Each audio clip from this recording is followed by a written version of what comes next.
واتبع السبيل من أناب إلي আল্লাহ তাআলা বলেন, এ আমার বান্দা, ওয়াত্তাবি, তোমরা অনুসরণ করো, অনুকরণ করো এমন একজন ব্যক্তিকে, এমন একটা সংগঠনকে, এমন একটা সমাজকে, এমন একটা আদর্শকে তোমরা লালন পালন করো, যে আদর্শ লালন পালন করলে, যেই ব্যক্তিকে আঁকড়ে ধরলে, সাবিলা মান আনাবা ইলাইয়া, তোমরা বান্দা ওই পটিয়ার খরনার জমিনে থাকবে না, তোমরা সোনার মদিনা পৌঁছে যাবে। আর একটু মোহাব্বতের আওয়াজে বলুন। আমার বাবারা ভাইয়েরা, আপনি আছেন এই পটিয়ার খরনার জমিনে, আপনি কিভাবে মদিনাতুল মুনাওয়ারায় যাবেন? আল্লাহ তাআলার কোরআন বলে দিচ্ছে, বান্দা তুমি যদি এমন একজন ব্যক্তির দামান ধরো, যে ব্যক্তিটা ইমাম হাসানের বংশধর, ইমাম হুসাইনের বংশধর, যে ব্যক্তিটা আওলাদের রাসূল, ওই ব্যক্তির যদি সঠিক দামান ধরো, তুমি বান্দা আর ফটিয়ার জমিনে থাকবে না। সাবিলা মান আনাবা ইলাইয়া, তুই বান্দা আমি আল্লাহ পর্যন্ত পৌঁছে যাবি। এই আয়াতের অনুবাদ তাফসীর অনেকে অনেক রকম করেছেন। আমাদের জাতীয় কবি কাজী নজরুল ইসলাম বলেছেন, আল্লাহ বিনে শান্তি পাই না, ত্রিভুবনে ভুবন এ জগতে, যত আছো প্রভুর বান্দা, স্মরণ কর লবিতে। আমাদের জাতীয় কবি কাজী নজরুল ইসলাম বলেন, এ বান্দা তুমি তো এক নগণ্য বান্দা, তোমার স্থান অতি নিচুতে, কিন্তু তুমি যখন এমন একজন বান্দার সাথে তোমার সম্পর্ক করে ফেলবে, এই যে আমরা যে এখন কক্সবাজার থেকে ঢাকার মধ্যে ট্রেন যাই, ট্রেনের লেনের উপর করে ট্রেন যাই, যদি আপনার ট্রেনের লেন কত, 2 চাকার হয়, 2টা লেনের উপর যদি ট্রেনের চাকা থাকে, ওই ট্রেনটা আপনি যেই বগিতে উঠেন না কেন, আপনি দাঁড়িয়ে থাকেন আর বসে থাকেন, কিন্তু ট্রেনের মধ্যে উঠলেই আপনি ঢাকা পৌঁছে যাবেন। তেমনি ভাবে আপনি যদি এই ফটিয়ার খরনার জমিনে বসে সত্যিকারের আওলাদের রাসূলের দামান ধরেন, আপনি আর এই ফটিয়ার জমিনে থাকবেন না। আমার আল্লাহ আপনাকে মদিনা হয়ে আল্লাহর দরবার পর্যন্ত আপনাকে পৌঁছে দিবেন। আল্লাহু আকবার, ইয়া রাসূলুল্লাহ, ইয়া রাসূলুল মুস্তাকিম। আমার থেকে বলি নাই বাবারা, আল্লামা জালালউদ্দিন সুয়ুতী রাহমাতুল্লাহি তাআলা আলাইহি বলেন, একজন ব্যক্তি ইন্তেকাল করলেন সিরিয়ার মধ্যে, আরেকজন ব্যক্তি ইন্তেকাল করলেন বাগদাদের মধ্যে। যে ব্যক্তিটা বাগদাদের মধ্যে ইন্তেকাল করলেন, ওই ব্যক্তিটাকে সেখানে দাফন করা হয়েছে। বেদাফন করার 3 দিন পরে কোনো কারণে ওই ব্যক্তির কবরটা খুললো, দেখলো ওই ব্যক্তি আর ওই কবরের মধ্যে নাই, ওই ব্যক্তি আর নাই। সিরিয়ার মধ্যে যে ব্যক্তিটা দাফন করা হলো, ওই ব্যক্তি আর সিরিয়ার জমিনে নাই, বাগদাদে চলে আসলো। আল্লামা জালালউদ্দিন সুয়ুতী রাহমাতুল্লাহি তাআলা আলাইহি বলেন, এ রাসূলুল্লাহর উম্মত, নবীর আশিকান, আওলাদ রাসূলের আশিকান, তোমরা যদি এই জমিনে বসে খাজা মুঈনুদ্দিন চিশতির মোহাব্বত নিয়ে ঘুমাও, তোমরা যদি এই খরানার জমিনে বসে নূরে মাওলার মোহাব্বত নিয়ে ঘুমাও, তোমরা যদি এই খরানার জমিনে বসে গৌসে পাকের মোহাব্বত নিয়ে ঘুমাও, এ আল্লাহর বান্দা, তোমাকে যদিও বা খরানার জমিনে দাফন করা হবে, কিন্তু আমার আল্লাহ তোমাকে বাগদাদ পর্যন্ত পৌঁছে দিবে।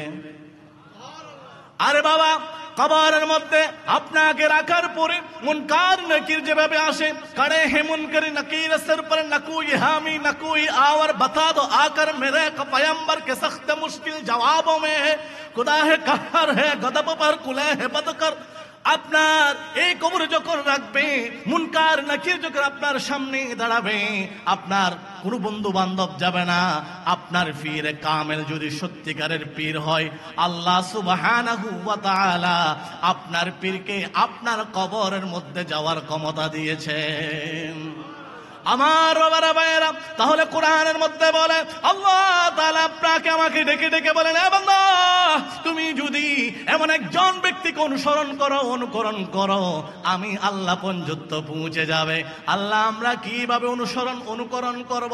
সূরা আলে ইমরানের 31 নং আয়াতের মধ্যে বলেন, ইয়াগফির লাকুম যুনুবাকুম, এ বান্দা, তুমি যদি ওই ব্যক্তিকে অনুসরণ করার মতো করো, আমি আল্লাহ তোমার জীবনের গুনাহ মাফ করে দিব। সুবহানাল্লাহ বলুন।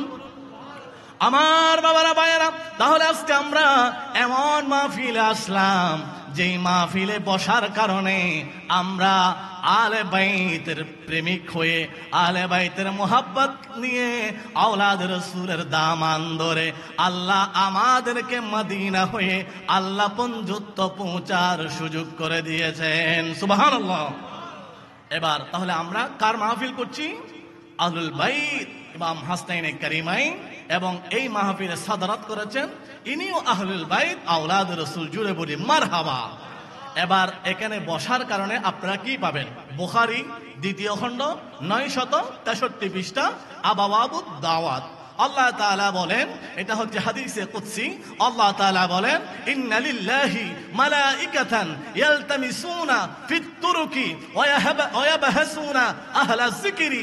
আল্লাহ তাআলার লক্ষ লক্ষ কোটি কোটি ফেরেশতা আছে, যে ফেরেশতাগুলো পটিয়ার হরানার রাস্তা দিয়ে হাঁটেন, বাইপাস রুট দিয়ে হাঁটেন। আমরা জানি মানুষ হাঁটে না, ফেরেশতারাও হাঁটেন। ফেরেশতারা আমার ডান কাঁধে আছে, বাম কাঁধে আছে, কিন্তু আমরা দেখি না।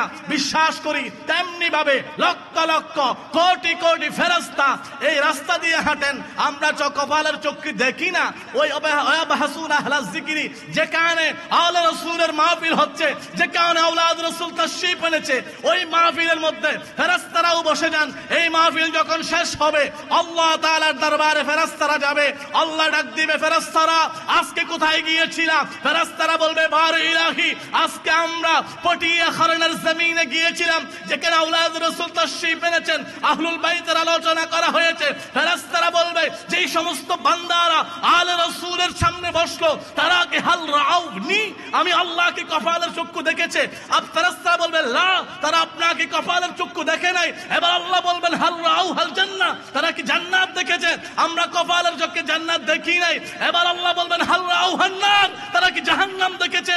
লা, তারা জাহান্নামও দেখে নাই। এবার আল্লাহ ডাক দিবেন, এই ফেরেশতারা, যে সমস্ত বান্দারা আমি আল্লাহকে দেখলো না, জান্নাতও দেখলো না, জাহান্নামও দেখলো না, না দেখার পরেও আমি আমার নবীর আলে বাইতের স্মরণে মাহফিল করছে, আওলাদ রাসূলের দামান ধরেছে, তোমরা সাক্ষী থাকো, কদ গফারতু লাকুম, আমি আল্লাহ তাদের সবাইকে মাফ করে দিলাম। আজকের এই মাহফিল আপনার আমার জীবনের গুনাহগুলো মাফ হওয়ার একটা সার্টিফিকেট। জুড়ে বলি। তাহলে আমার বাবারা, আমার সংক্ষিপ্ত আলোচনার সাবস্টেন্ট কথা হচ্ছে, আমরা কার মাহফিল করছি?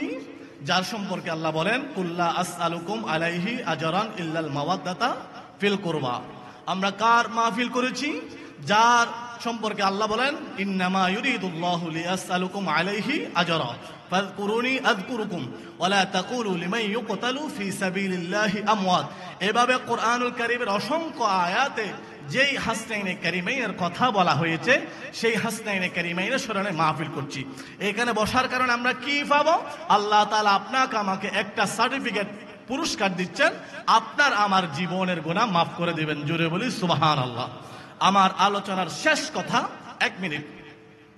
আমরা আলে রাসূলকে ভালোবাসতে গিয়ে, আমরা ইমাম হুসেনকে ভালোবাসতে গিয়ে, মাওলা আলীকে ভালোবাসতে গিয়ে, আমরা যদি কোনো সাহাবীকে গালমন্দ করি, কোন সাহাবীকে যদি আমরা গালিমন্দ করি, সিদ্দিক আকবর, ফারুক আদম, উসমান গনি, শের খুদা আলী, সমস্ত সাহাবায়ে কেরাম, আল্লাহর নবীকে ঈমানের চোখে দেখার কারণে তারা সাহাবী, তাদের মর্যাদা আমাদের কারো মতো নন।